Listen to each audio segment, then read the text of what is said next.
ברוכות הבאות וברוכים הבאים לפודקאסט שלי, יזמאמא. קוראים לי אילנה ואני מתרגשת לשתף אתכם במסע האישי שלי כיזמת נדל"ן. הפודקאסט הזה מתעד את המסע שלי צעד אחר צעד וחושף את המחשבות, הרעיונות, האתגרים והפתרונות שבדרך, במקביל לשיחות מרתקות עם מומחי התחום שאני פוגשת במסע המטורף הזה. אם אתם מחפשים השראה או טיפים כדי להתחיל בדרך שלכם בעולם הנדל"ן, אתם במקום הנכון. בואו נתחיל.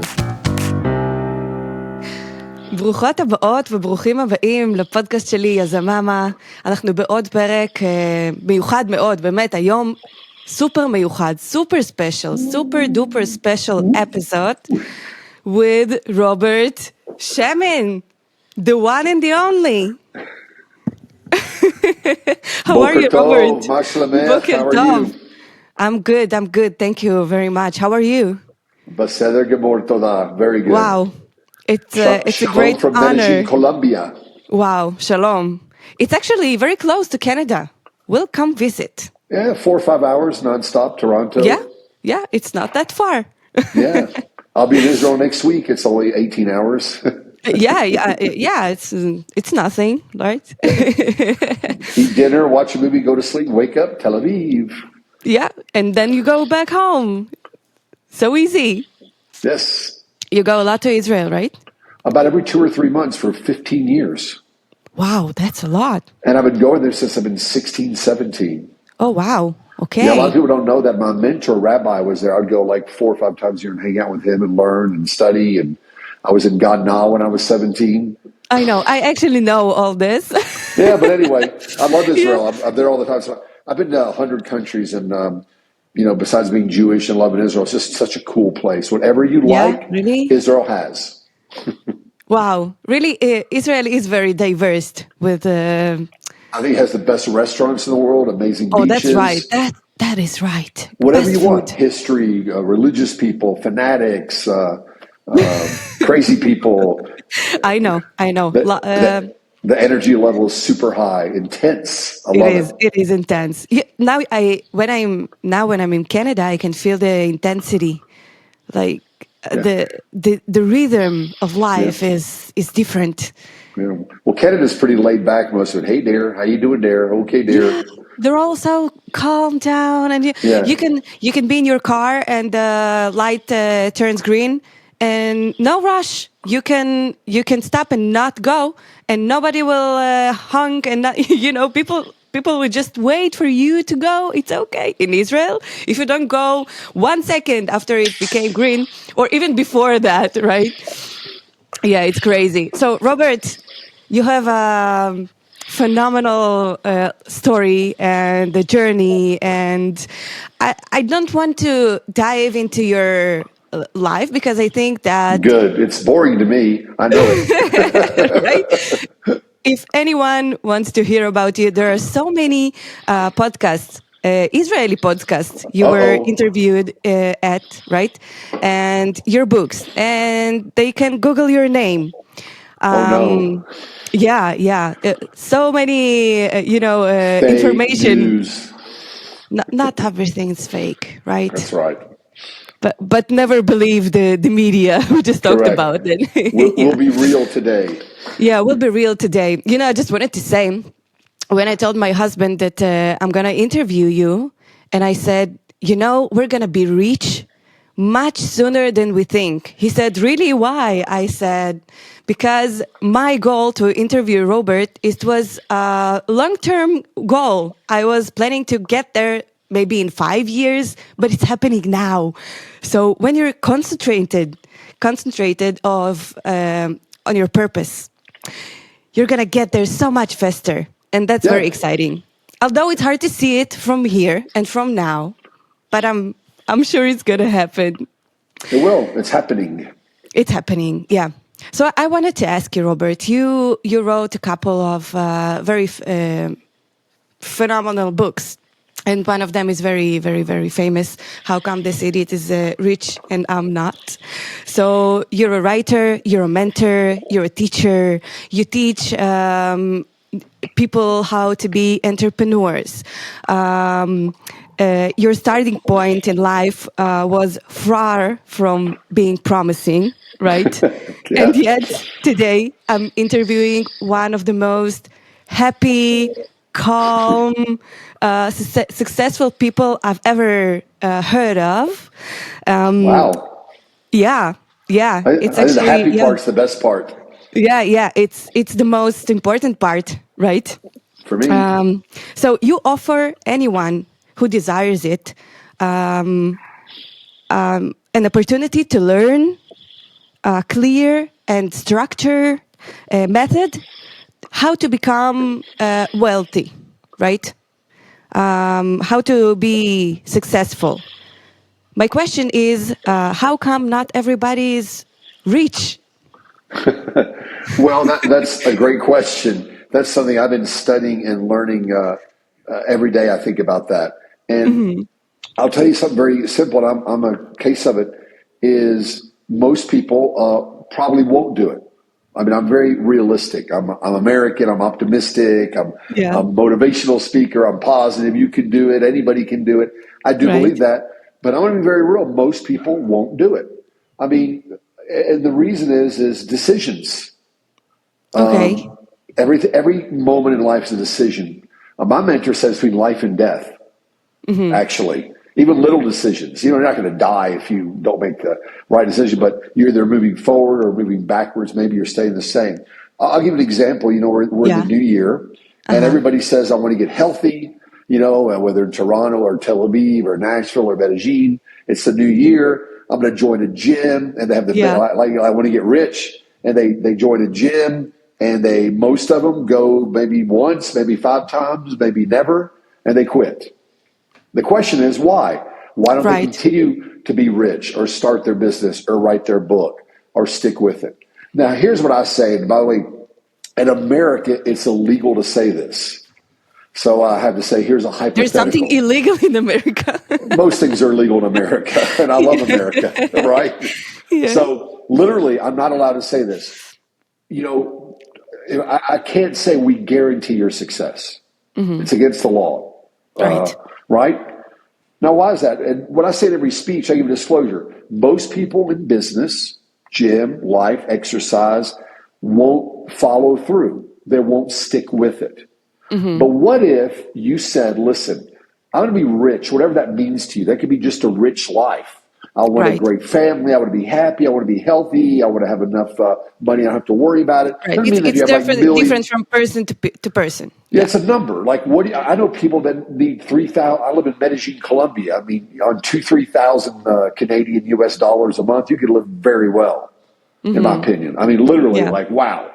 So everyone has a different number. So what's your number? Let's just talk about money, whatever it is, or whatever your goal is to be rich, happy, successful. I want to write a book. I want to make a record. I want to have the best kids, whatever it is. And you said, I'm going to do that. And I don't care how long it takes me.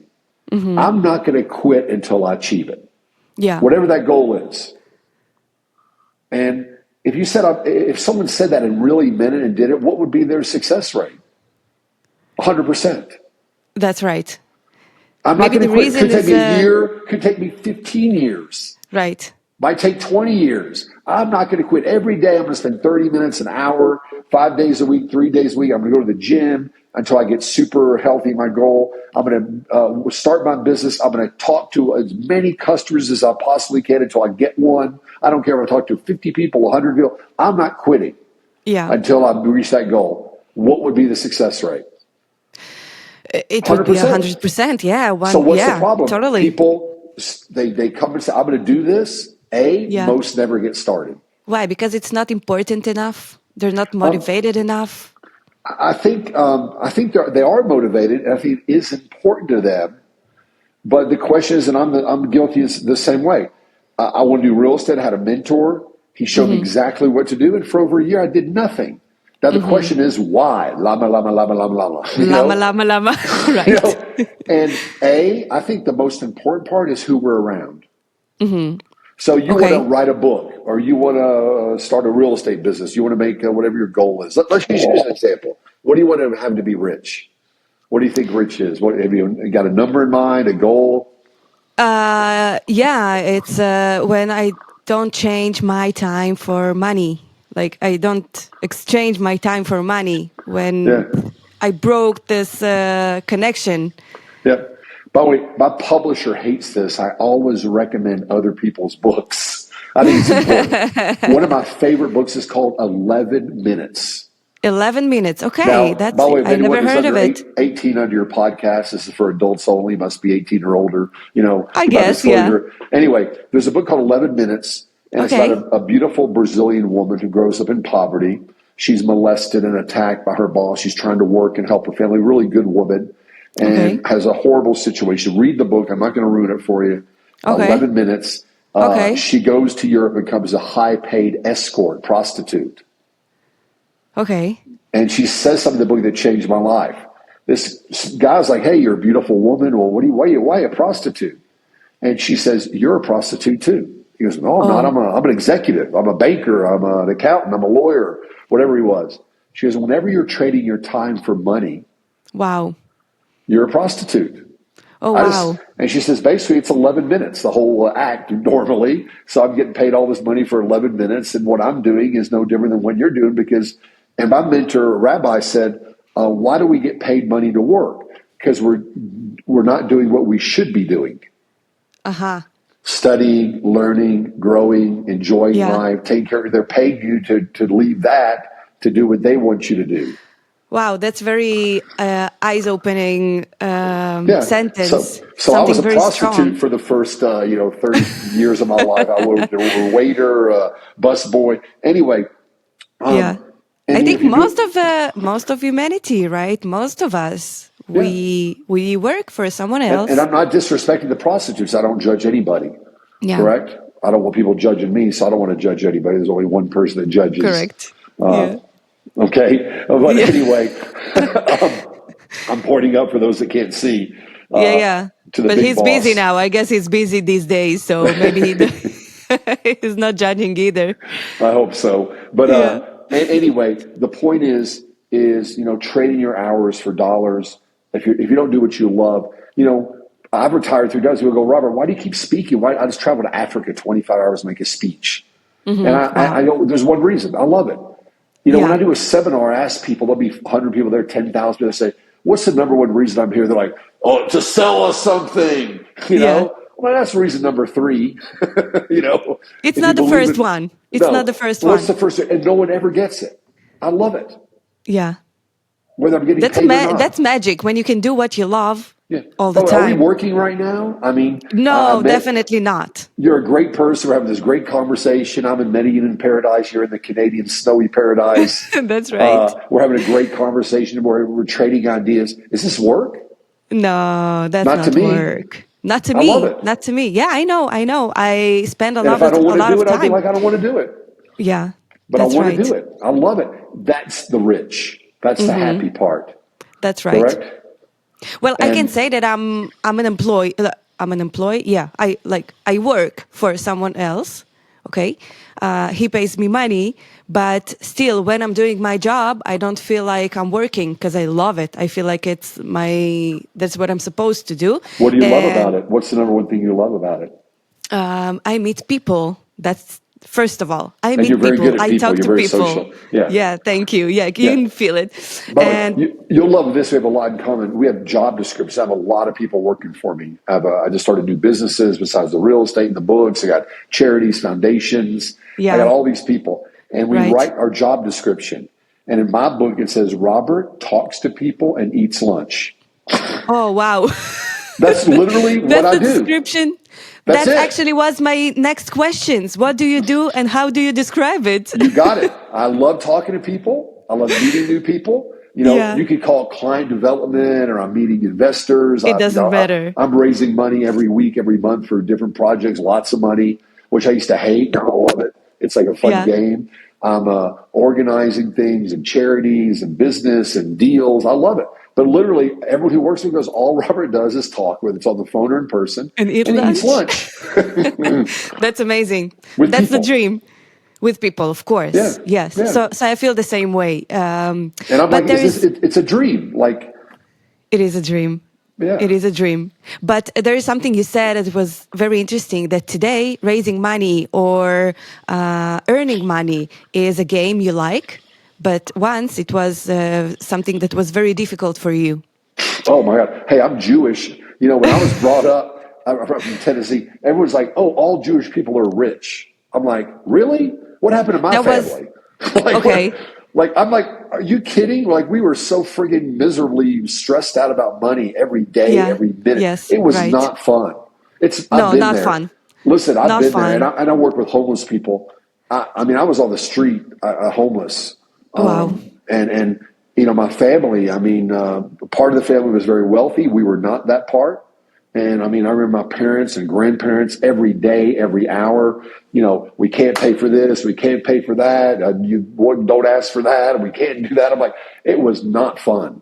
You think that these were the life events that brought you to this point? Like, it was encouraging enough? I don't know. I mean, at one point, I'm like, oh, now, wait a minute. First of all, everyone was miserable at their jobs. They hated their jobs. You know, they hated their boss. You know, I got to get up. I work so hard. They would yell, you know, you don't like the food? Well, I work all day struggling and slaving away to make the money to bring you the food and pay the rent. So they're miserable all the time. And I mean, everybody. Yeah. I mean, most of my aunts, uncles, and they worked hard. I mean, I respect them. You know, their journey was, you know that generation. I mean, I know. They suffered, and maybe they didn't have other choice. Right. They did what they had to do, and that's why we're here. Like, I thank them for. They left the Russia. They walked through the snow in Russia. Pogroms, got their families killed, murdered. Yeah. I mean, all the same stuff. They came to America with nothing. And, you know, my mother literally thought that for the movies in the 30s that New York was paved with gold. You know, and she got to the Bronx in New York. It was a slum. They're living like barely, no food, living 10 people in a room. That's hardcore. That's. Yeah, they didn't speak the language. They had to learn English. They had to get a degree. They had to do this. It was horrible. It sounds horrible. It's very hard. It's not a point. Do it. They were tough. And you can't choose. You can't choose. Like you were born into this situation, or life brought you to this situation. You have to deal with it. Like, so I believe in relationships. When you see traumatic things, we're all traumatized. I was traumatized by money. I mean, some people are traumatized, physical abuse, mental abuse. It was horrible, and you know, there's all kinds of trauma. And when you have trauma, I believe one of two things happen. You say, you know what, I don't want to do that. You know, my family member beat me or abused me, and it was horrible, and I'm never going to do that. Or people continue in the pattern.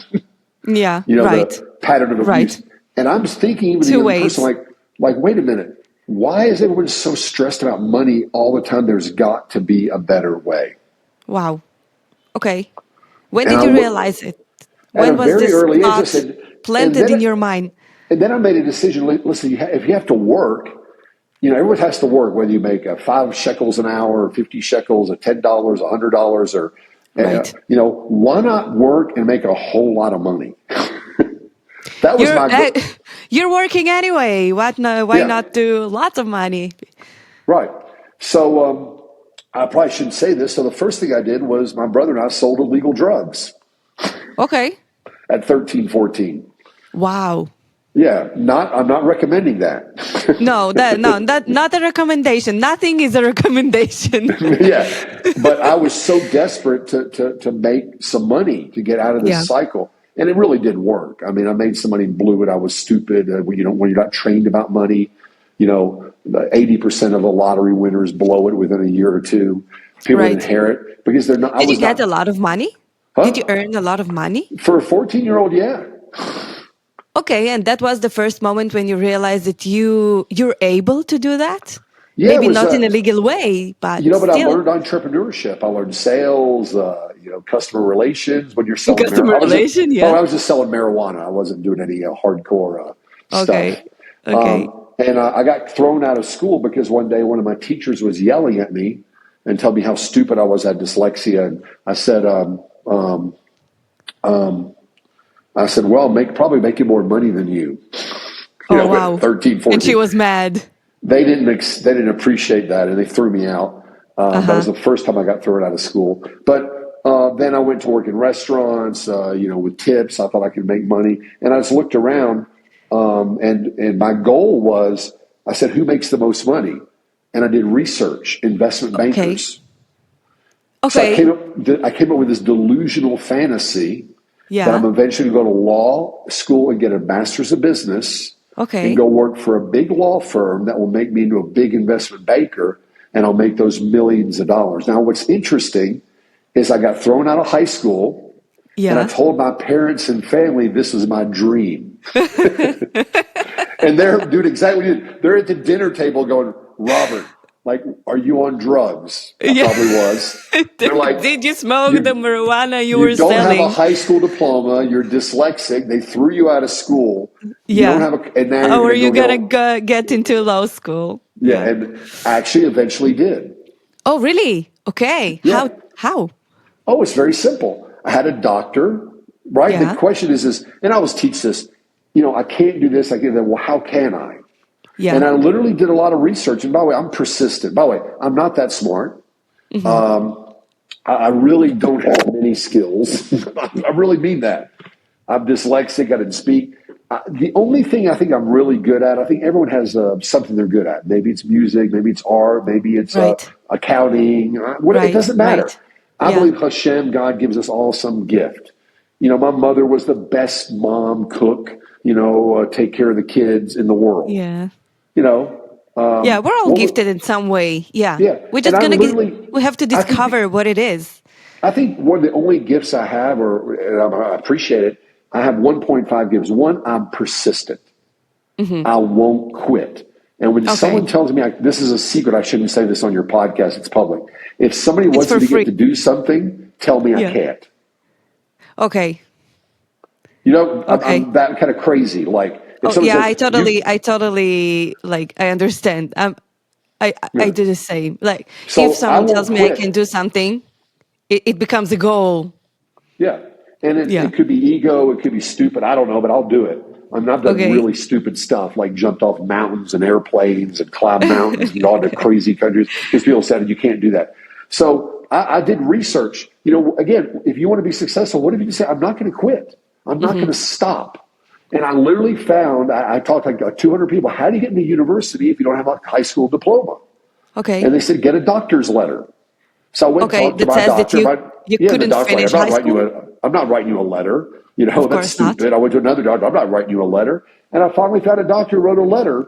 Robert has a dyslexia, he can do this, he can do that, he can't do that. Let him in, and I got into the University of Tennessee. Wow. It took a long time. Yeah. It took a long time to get a law and MBA. Yeah. Did you finish? You finished this? Wow. I did. Wow. That's a great story. Yeah. Okay. But again, that was more for fun, more just kind of a fantasy. Yeah, maybe to improve a point. Yeah. And all education is good. I'm glad I went. I met a lot of good people and learned stuff. But you learn stuff. The academy, it's not like you can't become an entrepreneur as a student. I think, I don't know, maybe you do. Well, I believe everything I did up to that moment was training. By complete accident, when I went to this graduate program, I got hired by the wealthiest guy in Atlanta, Georgia, one of them. And he would hire a law and MBA student, and my roommate was also one, to manage his fortune. Oh, okay. He wasn't a lawyer. He was a lawyer. He was a lawyer. He got 30% of all the clients he brought in, or 20%. Said one of his big law firms, his name was Over, and I'm not going to mention his last name. And with the money he made, he also had dyslexia. He went and bought everything you can make money on: shopping centers, racehorses, gold, businesses. Wow. And I learned so much from this man. Okay. Did he become your mentor? He was one of my first mentors just by being around him. First of all, I was broke. Mm-hmm. I was a starving student. I worked full-time in graduate school, which you're not supposed to do. Okay. The dean actually tried to throw me out of law school. You can't work full-time. I go, I got to work, man. I got to make money. I have no other choice. I'm a prostitute. I mean, I'm a law student. Excuse me. Yes. I understand. But I learned so much about what to do and what not to do. Okay. And it was being around wealthy people. It was a mind opener for me. It didn't really change my life that much. Your environment is very influencing. So back to the original question: why don't people do it? Yeah. One, they don't stick with it. Two, why don't they stick with it? Two, I think it's the people they're around. Listen, I'm very blunt. You know, we have this Project X, this great real estate trading program in Israel and around the world. Right. And it works if people do it. If they don't do it, it doesn't work. Some people go quick. Some people go slow. Whatever. It's not for everybody. Anyway, you know, what happens is they come to our seminar. They hear me speak and the mentors. They're excited. You ever done that? You're in a video. You're, oh, it looks so easy. Oh, my God. Yeah, I listen to podcasts and to videos and to, every day. Every day. You hear what you want to hear. Right. That's how our brain's built. So if you're excited, you don't hear the part where we say it's a lot of work, it takes time. You know, you're not afraid of the hard work if it's important enough for you, if you want to beat this thing in you, so you're going to get there. Yeah. But people don't hear it. I record my speeches, thank God, for legal reasons. And people go, no, you said it was so easy. I'm like, no, I didn't. I said the first year I did nothing. I made no deals. My mentor lost on his 3 deals. They don't remember that part. They don't want to hear it. Yeah. But here's the worst part. They go home and I did the same thing. I went to my family dinner, you know, every Friday night we're having dinner, and I met a real estate mentor. I go to my family and my parents, maybe my grandparents were there, my brother and sister, and I love my family. We're the exact opposite. I mean, they're very negative. Yeah, it makes sense. I try to be neutral and positive. And but it was you were away for a period of time, right? You were in a university, then you came back. And everybody does this. Everybody does this. They go to their friends and say, I'm going to start a business. I'm going to write a book. I'm going to go into real estate. And everyone's like, no, you're not. That's the worst thing ever. The economy's bad. The government's bad. There's a war on. The elections. There's a holiday coming up. You can't do it. There's always a reason why not to do that. Yeah. I had a friend. Here's the thing. We get 80% of our advice from the media and from people that have no clue what they're talking about. Right. You will never ask someone who did whatever you want to do. The next, I label people 3 groups. One is where you get most of your advice from group 3. They've never done what you're doing, and they'll tell you you can't do it. Right. By the way, every time I go to Israel, everyone who's never been to Israel says, listen, if you make it there, if they don't shoot your plane down, and you get to the airport, they're going to kill you. Yeah. And then if you get out of the airport, people who never they're going to run you over or stick you with a knife. Look, nothing. I live in Colombia. Every time I come to Colombia, listen, they shoot Americans in the airport. Yeah. I mean, I've been here 25 years. Nothing's ever happened. I wonder where they heard this. Yeah. The second group of people we get the most next advice from are people that have tried something and failed. Right. You know, a friend of mine tried the network marketing for a week and he didn't make any money and he quit, or he tried real estate for 6 weeks and he didn't make any money. And they'll tell you how bad it is. I had a friend that was divorced 5 times, loves to tell you how bad marriage is. For him, it is bad. I tell people the only people to get advice from is experts. People that have been doing it 3 to 5 years plus. That's usually how long it takes. Who are really good at it, correct? And with business and money and success, listen, if someone needs a doctor, they hopefully go to the best doctor, right? Right. They don't listen to Google, I hope, or their neighbor who's never been a doctor. Right. But when people comes to money and success, people listen to everybody. Yeah. Why is it like that? Why is it so obvious when you're looking for a doctor and so hard when you talk about money and business? Why is it so hard for us? That's how we're brought up. It's culture. It's who we're around. Now, I always tell people, who here had entrepreneurial parents or grandparents said, listen, Lana, never get a job, go to university just to meet people and make connections. Start your own business, raise money. It's really easy if you have a good idea. You know, build the best team ever. And, you know, you got to work and watch it. But you can be financially free, become an investor early, be an entrepreneur. Did anyone have those parents? Not me. Definitely not me. Go suffer, go to work, go to school, suffer some more. You know? Yeah, you do everything you need to do, everything you told you need to do. Yeah. And you're done with school, you're done with your degree, and you're like, guys, where's the money? Yeah. Where's the wealth? Where's the life I was expecting to have at this point? And you realize that it's not that easy. It's not what you're aiming for. And I think it's not for everybody. You know, there are people who work for, we called it prostitution, but I think, you know, as long as you're happy with where you're at, it's perfect. Yeah. Do whatever you do. And by the way, there's a lot of comfort in you work somewhere, they take care of you, and on a positive note, yeah, it's stressful and you have to, right? You go home, you don't own the company. So I'm an entrepreneur, you're an entrepreneur. I think about my business 24 hours a day, 7 days a week, Right. Hopefully. When I worked at a restaurant, I would make my $100 of tips on a Friday, Saturday, Sunday night, whatever it was, go home, and I'm not thinking about the restaurant. And there's something like that. So it's not for everybody. It's not for everybody. Yeah. But you can find your way. There is always something you can do better. You can invest, not even be an entrepreneur, but trying to understand something about investments, become an investor. And, when I started, there was the library and there was dial-up internet. Remember that? It was like really slow. And fax machines. No, I don't remember. When I was using internet, it was good. Now, with this telephone, with this iPhone or the smartphone, you have the whole world connected. You've got artificial intelligence, which I don't think we begin to understand the possibilities.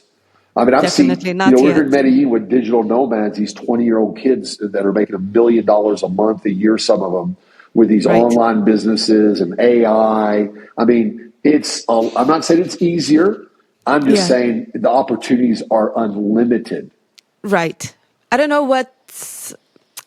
definitely, it's better to have all these options. I think it's too much, almost too much. Yeah, it's too much. It's hard to understand what is good and what is bad, what's right for you and what's wrong. Let's keep answering the same question. Why don't people succeed? One is they don't stick with it. Two, they're around negative people. Number three, and I tell people, OD, overdosed, I'm in rehab, I just overdosed on a drug.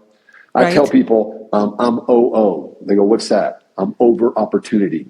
How many feel that way? What does it mean? Well, look, I'm not on the internet that much. I don't use computers that much. But even me, and I know a lot of you're on the podcast. So you get on the internet and you get these marketing letters. Hey, get into real estate. We'll give you a check in 3 weeks. Hey, start an online Amazon store. Hey, start an online consulting, online courses, online book, online this, online porno, offline, online, international. And you get these 100 opportunities a day.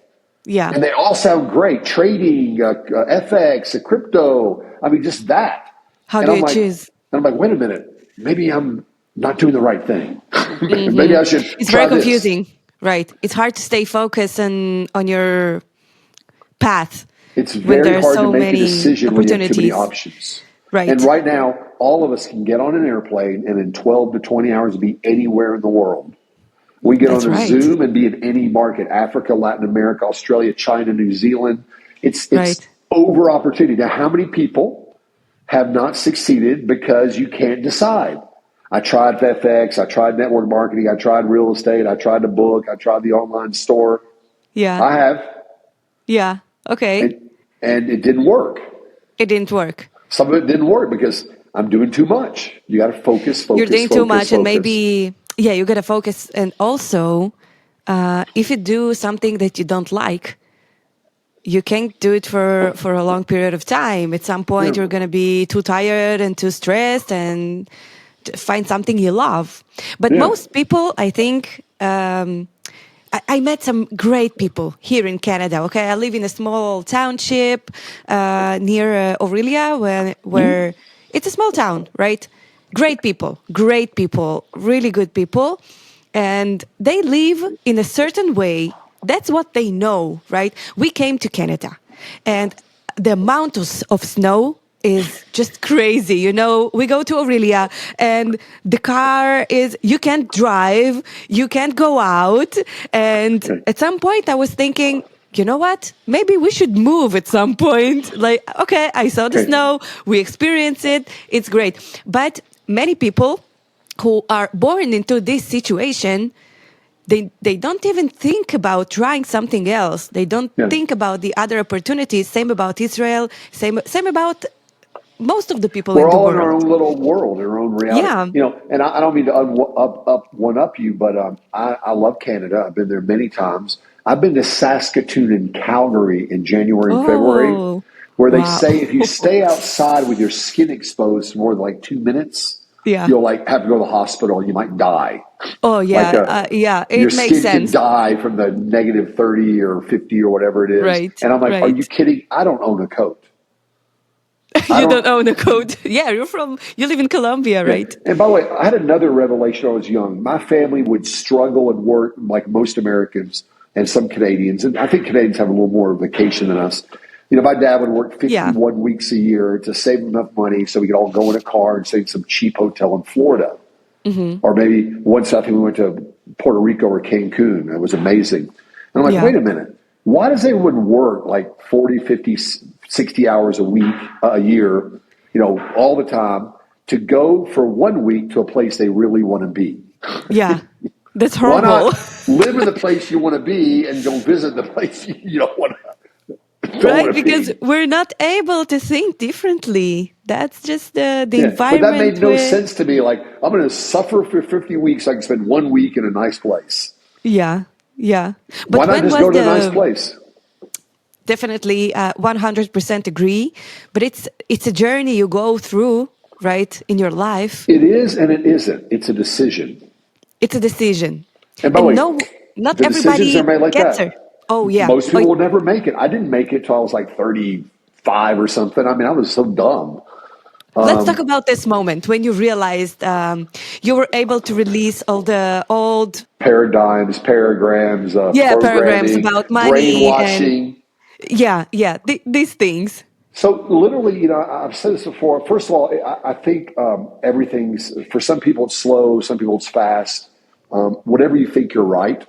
So, you know, I learned hypnosis and neuro-linguistic programming, mainly for myself, because I think 98% of stuff comes from the subconscious, the mind, whatever you think you're right. And I'll give you a quick example. I always ask people this. They go, what's the subconscious? And I don't know about that. And I'm a logical person. And I say, okay, today is Monday. We're doing this nice podcast. Thanks for the invitation. You know, last Thursday, what did you have for lunch? Quick. Can you tell me? Oh, no, I don't remember. Nobody does. It's 3 or 4 days ago, right? Yeah. Unless you had some amazing lunch or you got a gauge at the lunch. There's no emotional connection. Now, if I ask you this question, I'll just use you as an example. Do you remember the color of your first bicycle? Of course. What? It was blue. Blue. How old were you? Was it last week you saw it? A few days ago you saw it? When's the last time you saw the blue bike? I'm guessing more than 15 years or more than 10 years. More than 15 years, right. But you remember it like that. Right. Why? There's an emotional connection. It's embedded in your subconscious, just like money, wealth, work, stress, happiness, relationship. What else is in there? So when I was 17, 18, I went to this university and they had on the bulletin board, we'll pay you $50 a day to do medical experiments. Now, no disrespect to anybody. I'm thinking like, I need money so bad. I'm like, man, they can cut a finger off, $50, I'll take it. You know, I don't care. You know, you know, some crazy German doctor or somebody. And it was a hypnosis seminar. And they needed volunteers and they put me under a mild trance and stuck pins in my hand and like knives so they could show you could do surgery under hypnosis, which I've actually done. Without anesthesia, power of the mind. It sounds a bit scary. I'm not recommending it, please. You know, again, hey, Robert said, I'm going to get some surgery next week. No, it's a process. I learned that all this stuff's in our subconscious. So when did my mind change? I was brought up, everybody's different. You're different, I'm different. To think rich people are bad. They're in a special club. We're poor. We're not rich. They're super smart. They're in some, you know, we'll never be like that. It's, you know, unless you become a lawyer, a doctor, and work 20 years, maybe. It's not for me. It's not for us. I wasn't born for that. It's a different club, a different society. You know, those people that live in the sunshine, they're weird. We need to stay here in the snow. Whatever you think you're right. And it's really hard to live your thoughts. So I met my mentor. I won't go into all the details. It's like you said, it's on every podcast. And this guy, like me, never graduated high school, from Tennessee. If you saw him, he was a homeless guy. He wasn't like a genius. He had a lot of great common sense and changed my life. And he had 120 properties paid for. And he started with no money. Was this the lawyer you No, were talking about? this was a real estate mentor, my first a real estate mentor who I hired to show me how to do it. And he was taking 6 months vacation a year, which is unheard of in my country. Yeah. And he was a happy guy, real simple, making millions of dollars. And wait a minute, my parents told me in order to make money, you have to have a bunch of money to start. Right. You know? And he started with nothing. He showed me how to raise money. He showed me how to find. And I'm like, in 1 minute, I'm looking at this guy going, everything that I thought and my family had taught me can't be true. Wow. You remember the moment when your mind... Yeah, I'm like, I look at this guy, he looks like a homeless guy. And how can and I didn't believe him. I'm part Israeli. I'm like, I don't believe you. Show me. He showed me his accounting and his houses and his money. You know, I didn't like an invest. And I'm like, this guy's for real. This is impossible. And I said, for the first time, I said, if this person can do this, maybe I can. Not like him, maybe 10%, 5% of what he did. Okay. That's what I was shooting for. I was, because until we see that, we don't believe it. By the way, I didn't believe I'd make money in business until I got a check. All these stories people say, it sounds good. You don't believe it until you see it or feel it or make that by yourself, connection in the mind. Yeah, it has to start with your mind. Yeah. I mean, I literally turned the TV on and said, if that guy can be a lawyer, maybe I can be a lawyer. You know, like, even though people say I'm not smart. I mean, think about it. But what do we always think about? I can't do this, I can't do that, because we don't know how. And we don't have anyone around us who's done it. Right. If you were brought up with 30 family members that are all starting businesses and raising tens of millions of dollars and doing charity work and flying around the world, guess what you think is normal? Definitely. That's why I aim for that, because I want my kids to be born into this, to be able to do it easily. So one of the most profound moments I had, because look at my upbringing and my son, and I give him a lot of credit. People go, oh, your son's successful because you showed him and you did it for him and you went to your courses. He's now 30. And, first of all, I'm his father. He doesn't listen to me. Of course. I mean, we have a great relationship. We always have. I love him. He loves me. We talk almost every day. He's a great guy. That's amazing. And when he was like 8, I just spoke with Tony Robbins, like 50,000 people. He was there. The people are cheering. My book's on the New York Times bestseller. Wow. And I was in there. I love kids. He's like, Dad, we're having lunch. He goes, I love you. You're a great dad. He goes, but you're really not cool. And I thought I was cool. And he's like, Dad, you're really not. Your jokes really aren't that funny. Please don't tell them to my friends. That's heartbreaking. But you know what? He was right. Okay. He had a point. From his perspective, as your child, of course. And he never wanted my help. He didn't want to be, my dad did this for me. My dad made me start a business. That he would come to the seminars about he's the only person where he'd sit and listen to Tony Robbins. He goes, I think Tony Robbins is boring. He's very independent. Yeah. Okay.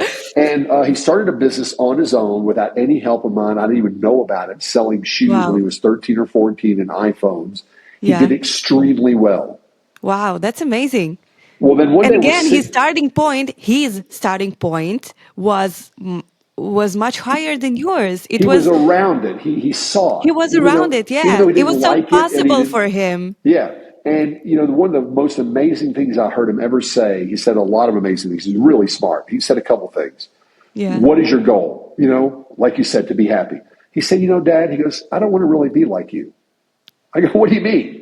I'm like, he goes, you work a lot. And I love working. I love traveling and speaking. I'm doing seminars every weekend and the weeks. Yeah. He goes, Dad, I just want to get a really nice place, work 2 or 3, maybe 4 days a week, max. Okay. Relax, enjoy, and not really worry about all that stuff. Well, he's got a different goal. Well, he made a lot of money. And one day he's going to university. And my friend sitting at lunch with him, another big mentor, said, Alexander, what are you going to university? You have 2 businesses you're running. You're making a lot of money. He would sit by the pool and on the Instagram, he's selling shoes and iPhones and his friends are running around. He built the teams. He's really killing it. Wow. He goes, well, that's amazing. I want to go to university to study things I'm interested in, like art and architecture, because I like art, to travel, but more importantly, to meet the people I'm going to hire. Oh, wow. I've never heard a student saying that. I'm just going to university to meet the people I'm going to hire. I wish we could all say the same thing about the university. I've got a great life. He might disagree. It's all perception and perspective. This is my opinion. He is a luxury yacht captain. Oh, wow. Most weeks, not every week, he does work hard. He works 3 or 4 days a week. He reached his goal. He succeeded his goal. He also rents some and charters them and flips them and does all this and that. Mm-hmm. And he's around a billionaire. Also, a little bit. He's done real estate. He thinks he likes boats and cars better, but he's done some real estate. He knows it. Yeah. And he's literally on a $5 to $20 million boat, getting paid a lot of money to drive billionaires around and hang out with them. In the last while, he's taken out Shaquille O'Neal, Jeff Bezos, P. Diddy. I don't know if you mentioned his name. These are his clients, all the rappers on Maluma. Wow. And, that's also a method to stay around these successful people and become a successful person yourself, right? He thinks it's normal. That's amazing. He has no attitude. He's super cool. Yeah. He's laid back. You would never know. And he just is happy in his place. He's got his beautiful girlfriend. He's traveling around and, he's just like, he doesn't take it for granted. He's like, yeah, Dad, I'm in the Bahamas again. We're here for 3 days. The weather's great. Wow. And he goes, I'm taking people out on their best day of their life that they pay $30,000 to $100,000 a day for, and they pay me to take them. That's amazing. Yeah. And just imagine if you wouldn't be so eager to change your life and do something about the place you were born to, he wouldn't get there. I really believe it. Well, I don't know. I like what you're saying. I have to give his mother a lot of credit. Great mom, correct? Yeah, of course. Studies show moms are like 70, 80, 90% of the pattern. But I'll tell you this. He also has something, and I'm going to get a little controversial here. Anybody can be successful if they want to enough, I do believe, correct? Mm-hmm. Mm-hmm. But everyone has a gift. So he has what I call the hustle. Mm-hmm. Now, I don't know where he got it from. So when he was in 5th grade or 3rd grade or 7 years old, he was selling gum to his people. He just always was out hustling, doing something. Mm-hmm. And most people don't have it. Now, I don't know whether he got it from me or my grandfather or the mother, or he saw something, or somewhere, genetic. Yeah. I don't know. But most people, I can ask them one question, and there's exceptions to everything, and find out whether they're going to be a successful entrepreneur or not. Mm-hmm. And I'll ask them, when's the first time you started making money? And most of them go, well, when I was 8, I was cutting grass. I was the babysitter. I made brownies. I sold lemonade. I did some hustle. So I believe in the hustle, that people start hustling early, or they have some pattern of success. For instance, somebody say, I was a football player. I was a dancer, and I went, or a swimmer, and I was in the army. And, I woke up every day at 6 o'clock and, worked hard. And, they have some patterns of success. And a lot of people, and I love America. We're lazy, a lot of us. Some of us are. There's exceptions to everything. When'd you start working? Well, I went to university. My parents paid for it. And, a few years after, I got my first internship. Well, have you ever made any money? Well, not really. I started a job, maybe when you're too comfortable. Yeah. You don't Desire feel the need and motivation. Yeah. And then the way to do it. And they've done studies of the most successful entrepreneurs in the world and said the main difference they have, besides desire, motivation, persistence, which most people don't have or won't have, is they don't say, we all have limited resources, correct? Mm-hmm. You can talk to anyone, no one's ever going to say I have too much money, or I have too much credit, or I have too many great employees, correct? Right. I've never heard anybody say that. It's very rare. I mean, even after with Trump, I never heard Trump or Warren Buffett have, gotten way too much resources. Right. But an entrepreneur says, here's what I have. How can I maximize it? Mm-hmm. What resources or tools or gifts do I have? Well, I don't have any money, but I know some people who might know someone with money. Right. I don't know high tech, but I have a lot of Israeli friends who could do the high tech and get the AI and the website and the social media. I don't know accounting, but I have a friend who would be amazing at accounting. Right. When you're an entrepreneur, you see the whole world as as a tool you can use anyhow, or right? how can I find the solution? How can I make it better? That's it. And then do it, not just talk about it. We all get distracted with the movies, family, whatever. And the other big thing people don't do is, I don't have the time. I've got a job, I've got a family. To me, those are excuses. You can always get an hour a day, 5 hours a week, 10 hours, whether you want to use it for praying or an hour business. earlier, right? Yeah. Or do it later before you go to sleep. Do it when you finish your job. I'll give the strangest example. I don't talk about this, but see, you want to do a different type of podcast. I pray and study every day. Okay. I do the nice prayers, and I went to my mentor, was a great rabbi, Reb Chaim Daskal. He passed, and he goes, Robert, you should pray and study a little more. And I'm like, listen, buddy, you know me, I don't have time. I'm busy, man. I'm getting up at 5. I'm doing a seminar at 8. I've got to catch the plane. I don't have time for that. I do the best I can. You can't put that on me. And he goes, God, the universe, whatever you believe in, Hashem works in mysterious ways. Right. He goes, I promise you, Robert, if you take an extra 30 minutes, that's all I'm asking to start. Now write this down, start. Yeah. Whatever it is. Boom, business. Take 30 minutes in the morning. I don't have 30 minutes. I was like fighting him. And he goes, just wake up a little bit earlier, take 30 minutes, and I promise you, God and the universe will make more time for you. Okay. I'm like, listen, I've studied quantum physics. Whatever you want to do it for. I did it for prayer and study. Okay. Just take 30 minutes of your time and do whatever makes you feel good, right? Yeah. And I use this example for prayer and study, which to me is, better than anything. Yeah. And it was the weirdest thing. I would do it, and all of a sudden, I would still show up on time and get everything else done. It's like a mom. I'm amazed. I have one kid. It was crazy. You feed them, you got to run around and take them. There's never any time. Then they have 3 kids and 7 kids. How do they do it? I don't know. You and God or whatever, the universe, make the time. Right. You get more efficient or time expands. I don't know. That's quantum physics. And so people that say I don't have the time, don't ever say that to a busy person like me. We all have the same 24 hours a day, right? It's not a priority. And when you make things a priority, I believe the rest of the world falls into place. 100% agreed.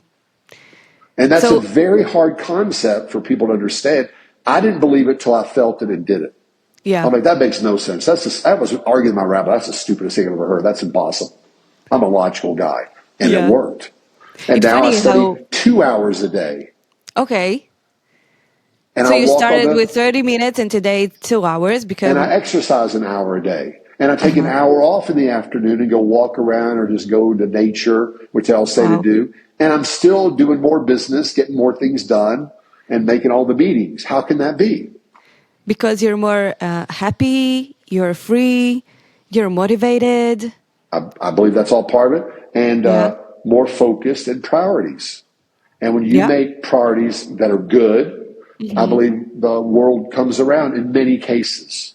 Definitely. And again, I want to be very clear about this. People listening are going to go, that makes no sense to me. And I understand that. But try it. So maybe the best tip is if you want to make some kind of a change, just start. That's the big one. Yeah. Just start with 10 minutes a day, right? Yeah. You can get up 10 minutes earlier, right? It takes nothing. Yeah. Read something. A lot of people, most of my students, everybody in Israel, they either are or want to be a mentor, a coach, a book, which I respect. They want to help people. They want to have an impact. And people come to me all the time and go, I want to be a speaker like you, or I want to do conferences, or I want to do this, or whatever it is. Write a book, play an instrument. And I was with one of my very famous musician friends. I won't mention his name, Bruce Springsteen. And somebody goes, how did you get to be so good? I want to be good like you. And he goes, just play. He goes, what do you mean just play? You want to be a good guitar player? Pick up the guitar every day and play. I would play all day, every day. Stop talking about it. Stop thinking about it. Just do it. If somebody said, go play the bowling alley, we go play at the bowling alley. We go play the strip bar. We go play on the corner. Yeah. And, when I started speaking, I just would go speak everywhere and anywhere. Churches, synagogues, the corner, 2 people, 20 people. You get better. Right. Right. And that just start. And if you like it, keep doing it. If you don't like it, do something else. People come, how do you write these books? Literally today I'm going to block 30 minutes and write 5 pages. Oh, yeah. Today you're writing another book. Okay. Wow. Set a goal. I want to finish the next 90 days. Yeah. Yeah. And I love writing, and I record because I can't type. So I'll just sit and talk to the thing, and it types it. I think maybe it's better because your mind is just, it's like a river. You think and you talk. Yeah, and it's also funny. But now, if you're doing a technical book or something, or a PhD, maybe you have to write everything or type it. Yeah. But it's so funny. It's a different kind. All the people that read my books go, Robert, I felt like you were talking to me. Oh, yeah, definitely. And I was. And you know where that came from? Where? I completely screwed up. That's amazing. That's your gift. No. I'm really good at screwing up. So I hand wrote my first book. It took 2 years. Okay. I just wrote a book. It did okay, called Honest Profits. Your hands on got a real estate investing, whatever. And a book company called and said, we really like your book. We want to give you a contract. I'm like, what? I'm not an author. Are you kidding? And they gave me a contract, like a book deal. Oh, wow. And it was this great guy. It was a big book company. And I signed a contract, and they said, how long will it take you to write a book? I'm like, a year. That's plenty of time. And I forgot about it. Okay. I was so busy building my business. My son was born. I'm doing all kinds of stuff. And literally 7-8 weeks before the book was due, the editor called and said, how's that book coming? Now, my mom taught me never not tell the truth, always be honest. But I did go to law school at some point. I said, yes, the book is coming. Yes.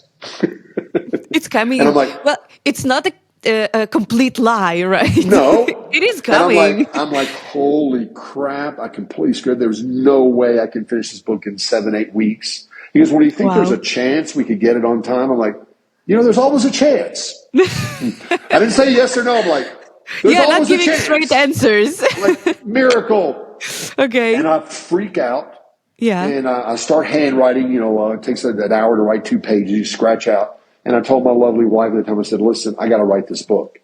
And I locked myself in a hotel room around the corner for 2 days, got a tape recorder, and made notes and recorded it, then had it typed, then edited, and I made it on time. Wow. And it became a pretty good book, Unlimited Riches, I think, or what I can remember. And, Which one? Which one was it? Unlimited Riches or Secrets of a Millionaire Real Estate Investor. And again, I played it out, and so if you don't have an hour a day, just go block 3 days. And I still do that. I just disappear for 2 or 3 days and just get stuff done. And that's also something that you have the right to have to. You have to have the right mindset for that, because not everybody is able to disappear. Well, I tell people it's a priority for this family. It's a priority, right? Yeah. And if you make it a priority and it's reasonable, it is. I mean, everybody disappears. It's always a choice. Yeah. And then people go, oh, I don't have the time. And then I'm like, okay, let me ask you a question. Have you watched any movies in the last 30 days? Netflix, Prime, Amazon, TikTok, YouTube? They're like, of course. That's all I do all day. Yeah. You got time. Hey, have you watched a sports event? Oh, man, I went and saw the World Cup and the this and that. Hey, do you ever like me on a Sunday take an hour nap, or a Saturday just kind of pass out for an hour or two? Right. You've got time. You got time. You got to manage your time. It's not a priority. Yeah. And sometimes, again, we're not there yet. We're not there in our lives. Our reason to make a change, it's not big enough. So, sometimes we get there. My dad later in life became a mentor. He did become very successful, and I really respected him. He helped me out a lot. And one of my best friends was lost. He went to university, he couldn't get a job. He didn't know what he wanted to do. He tried this, he tried that. Doug Thompson. And he went to my dad. He said, you're the smartest guy I know. And he was, to me too. So can you help me out? He goes, I need to find myself. Yeah. Like you said, not the right time. My dad gave the best advice I ever heard. He goes, go to Walmart, buy a mirror, and look at it. You just found yourself. All we have is now. Start something. And he went and started selling Donald Duck books door to door and became one of the wealthiest people around, this giant sales, direct marketing. Get started. Go look in the mirror. Just do something. Yeah. Start. The minute you start, you feel better. The minute you think about it, your body stresses. That's right. I'm very good at, I have this podcast and I talk to people all the time. I started and I'm taking a course and I'm studying real estate in Canada and I'm doing all this. And I feel like the hardest barrier I have to walk through, it's do it. Just do it. Just get a deal, get the money, just do it already. Stop being so afraid. Because, it seems like the hardest step. But what you said is so important to listen. Everybody has a different perception of time. I mean, it was February, what's the date today? 17th. Yeah. I mean, I can't believe, like, what happened in the 2 months of this new year. Mm-hmm. It's already gone. The days go like this, the weekend, the month, the day. Yeah, whatever. Year. And, I'm thinking about it. And then the last thing is people are conditionally happy. After the wedding, after the school kids are out of school, after the holidays, then I'll start. No, you won't. That's right. Start now. Correct. 10 Start minutes. now. Yeah. 30 minutes. Yeah. You know what? I even don't make the time. Whenever I feel I have motivation, I have some kind of a thought, I have something going on in my mind that can, expose the next step. I stop everything and I concentrate on this. I do it. I write it down. I make a plan. By the way, that to me is how the most creative people operate. I've studied artists and they're like, I'll be fishing and I'll get an idea for the hit song. I write it down. I didn't use phones that much and I do the notes. Where do you write it down? I use the notes. Notes. Sometimes I have notebook. The notebook is my best friend. But I literally get my best, most biggest money-making ideas when I'm exercising, walking, going to a restaurant. It's the best time. They said when you're Einstein. Driving. Yeah. And I believe it's all about connection. They say Einstein got all those theories while he was daydreaming on his couch. Wow. Now, if Einstein was living in this time, had listening to all these podcasts, just think about YouTube, where he could be. TikTok. Right. But I believe what we're really doing is connecting to a higher source, our higher self, and just being reminded of what we know. That's right. That's really what I believe. So if you give yourself a minute to rest, I was brought up, don't rest. You have to work. Don't.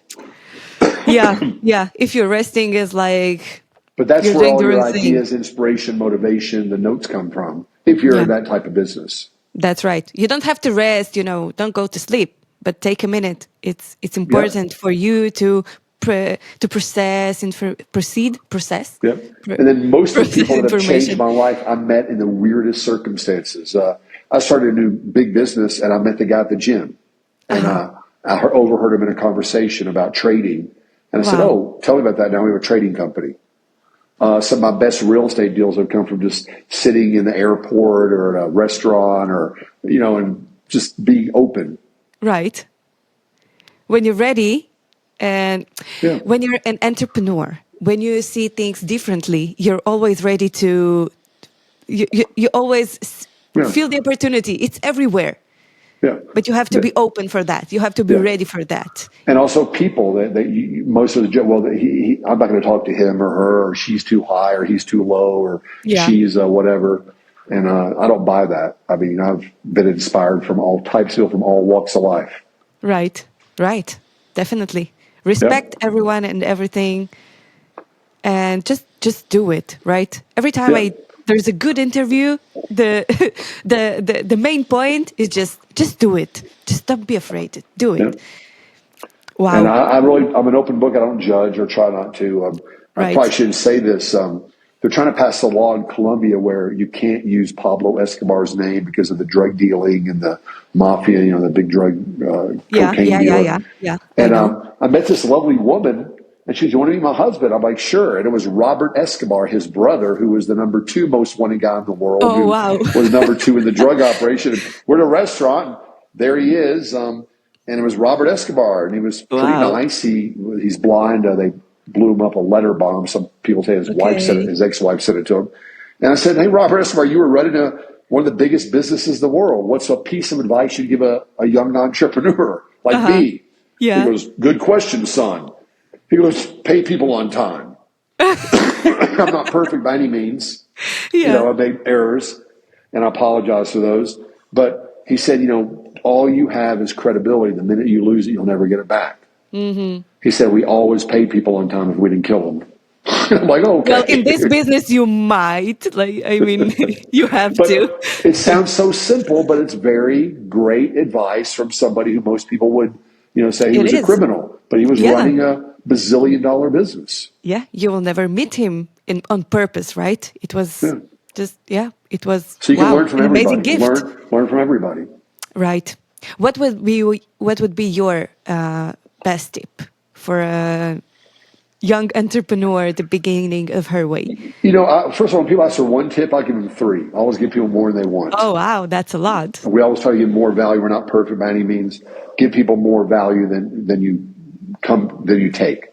Okay. I believe we're here, even the lady at the store who takes your money, make her smile, give people value. Everybody, we're here to touch each other, the impact. That's amazing. That's an amazing tip. You asked for one, I'll give you 3. Number 1, the big one, and then I'll get a little spiritual if you don't mind.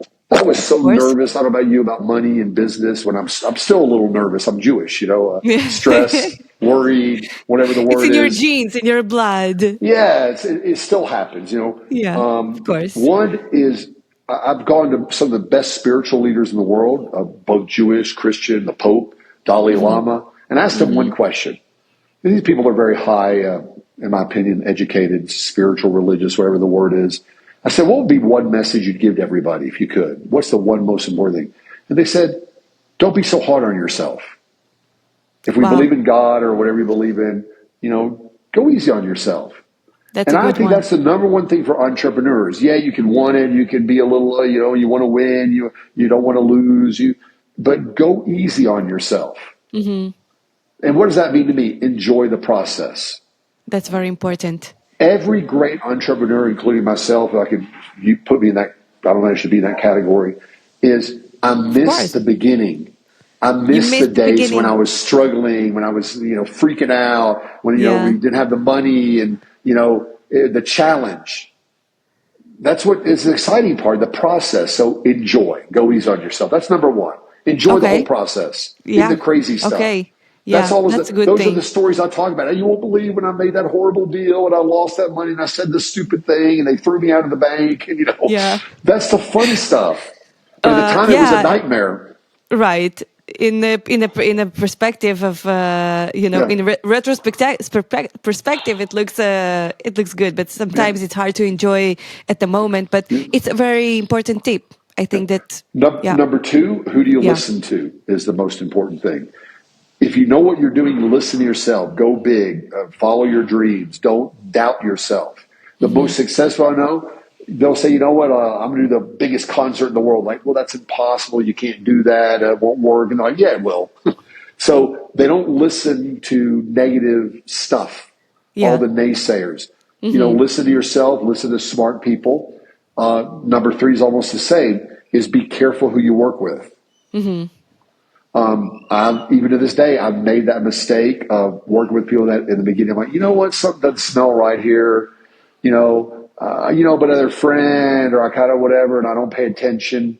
Mm-hmm. And that's the biggest challenge with business is to find good people is not easy. You ask any CEO, and I had one guy that was my fault. I worked with, and he almost destroyed my entire business. Wow. Entire reputation. Whose fault is that? Mine. Yeah. And that's the 4th thing. Mm-hmm. I'm 100% responsible. I can't blame that I hired the bad programmer, the bad contractor, the bad bank, the bad partner, because I did it. And when you take 100% responsibility, it sucks. It's not fun, but it's liberating, and it's the truth. Right. You're ready for the next thing. I cannot blame anybody for my, just like the success of my business. It's a team. But if the bad side is I hired that person, I brought him in, I'm responsible. 100%. Mm-hmm. How's that for 4? Wow, that's amazing. I can't believe they're for free for everybody who's listening to this episode. Yeah, that's amazing and very important, actually. Yeah. I think that the go easy on yourself part is the most hard thing to do, especially at the beginning. You're so hard on yourself. You're always... Oh, listen to this. To this day, when I sign a contract that has a way out, so it's not an obligation to buy a property. Like right now, we're doing a contract. I still hear my mother's voice, my father's voice, my grandparents. Don't do it. It's risky. It's dangerous. It's the worst time in the economy. Yes. And I hear those voices still. The good news is I don't listen to them like I used to. They're there. They're But you there. know They when never to really listen. go away What? 100%. Yeah. I'm still Yeah. dealing with it. Yes. Yeah. But the good news is I'm moving forward. Every day I'm moving forward. You're moving forward. Celebrate your successes. Yeah. Okay. Like what's one thing you did last week that was good for your business or good for your life? Just one thing. What we're doing now. The fact that I said I had a conversation with Gilad and Maria. We were talking about business and collaborating. And I said, guys, we're all here. What about Robert? When is he coming to my podcast? And she said, that's his number. Call him. And I was like, what? I just asked and I got your number? That's crazy. That's probably the best tip ever. By the way, that has happened to me so many times. I'm not going to mention names. Yeah. I literally, when I was starting out, I would call the chairman of the bank, like the biggest bank in America, and he would talk to me. Yeah, sometimes you just don't even think about some how of the biggest possible stars, things are. I just get on the phone and if you're persistent, it wasn't like a 10-second. It takes a couple calls. I said, there's no big deal, and most people are pretty accessible, pretty cool. Yeah, are willing to talk. Yeah, that's amazing. That's our fifth tip, right? Yeah, you nailed it. Like, just go for it and ask. And that's really the only reason I'm successful is, besides maybe being persistent, is I just ask for help in a nice way. Yeah. And I respect people. I'm not like a taker. You got to give something in return, but I literally, can you help me, please? You're a successful businesswoman. Can you help me a little bit here for a few minutes? And what can I do for you to return the favor? Can I buy you lunch? Can I help your business? And that's 80, 90% of our success. And that's how connections are built. Yeah. And relationships. Some of the meanest people I met and I thought were the worst people are now my best friends. Oh, wow. That's amazing. That's amazing. You never know, right? Be open to people. Yeah. Wow. Robert, I have a long list of questions. We didn't get there. But I think it doesn't matter because we had the greatest conversation and I had a great time. I think it's a very important lesson for every starting entrepreneur. Just one last question that I ask every guest, okay, and myself at the end of every day. What are the 3 things that you are grateful for right now? Well, number one, I'm grateful that, there's so many, because every day I do probably 30, 50 things I'm grateful for. That's amazing. I did it right before this, a little bit before this, we started. One is, I'm grateful to do this podcast. This is a lot of fun, a great way to spend a morning. And you know what? If we can help one person, I don't know how many listeners you have or will have in the next 10 years and could listen to this I'm not for 20 sure, years. actually. You Never don't know. really checked. It doesn't matter. But if my goal is if I can help one person get over something or feel a little better, then we've done a good job. And I'm grateful for that possibility, opportunity. Number 2, every day I wake up and is grateful for every aspect of my life. One is my mentor once told me about 1 million people on the planet, they didn't get out of bed. They couldn't move or they passed away, that we have that opportunity to get up and do something with some health and, all that stuff. And of course, I don't like politics or the news too much, but I know there's been some hostages released in Israel. And that to me is a frigging huge deal. I met some of the people and their families and the survivors by complete accident in Israel. You want to hear a crazy, horrible story? Yeah, I know. And real quick, I'm at ZOA giving a speech to Project X, and me, the dumb American, I'm walking in and I see this big group and signs, and I walk in and there's a big group of people. And I'm like, hey, everybody. And they're like, hey. And I'm like, how are y'all doing? They're like, okay. I'm like, well, it's good to be here. And I'm like, is this Project X, Real Estate Israel? And they go, no, we're survivors of the concert. Oh, wow. And you know what? They're not less happy and grateful than you are. Was literally, first off, I felt like an idiot. I'm in there going, hey, ready to, do a real estate motivation speech. And I stopped And one of the therapists said, no, you just walked in the middle of our therapy session. Oh, okay. And I went, whoa. And Yeah. we had about a 30-minute conversation together. Oh, And I that's got to meet him, and I've seen him a lot. And I was some other stuff to try to help, but it was a life changer for me to see these beautiful young girls and guys with their attitude, what they've been through. We talked about it. They were so direct. So, to have somebody, I just think of one person, that hostage that was released, their mother, their father, their sister, I know weren't released, and a lot are still, and some people didn't make it. But, grateful that finally, however it happened for some people. Definitely. And hopefully it happens again. Home to their families, yeah. That to me is a really freaking big deal. I totally agree. Makes me really happy. And then grateful for the opportunity to go help people and serve people and change people's lives. That's amazing. And we do it a lot of different ways. We feed homeless here. We're going out this week. I'm going to Israel next week. And just did a big speech in Africa, entrepreneur and spirituality, and hopefully had a good effect on people. And to see you now doing a podcast is really cool. I have no doubt. Yeah, we'll meet. I know that we will. It's going to take some time. Like you say, maybe it's going to happen tomorrow, maybe in a year, maybe in 10 years. But we'll get there. We'll meet. By the way, we just met. We just met. Yeah. Look at us. We're so lucky. I always tell people it's always better in person. It's always better to break some schnitzel and bread or whatever. But that's good enough for now. Yeah, but I'm here you're in the snow in whatever, and I'm in the paradise. Medellin, Colombia. I'm a bit jealous, just a bit jealous. Yeah, and I'm also very excited. Last night I found out Chabad here is bringing a bunch of hardcore Israeli combat soldiers. They're not on reserve. They're not on relief. They're just on a 3-week break. And we're bringing here to Medellin. We're giving them therapies, massages, therapies. They're going to meet you? Oh, yeah, absolutely. Yeah, they're going to hear your speech. But imagine going from the front, wherever the flip they are, in Lebanon or Gaza, and coming here to paradise for a few weeks to get a little Unfortunately, it's I'm too close to that. I don't have to imagine. I know exactly. I just found out last night. I ran into the Chabad rabbi at the store, and I'm going to help a little bit. He's the one doing it. They're amazing people. That's amazing. I think just if we help a couple of the soldiers take a break, feel a little better for a few days. You did an amazing thing. Well, we're about to do it, but it's a group. It's never just me.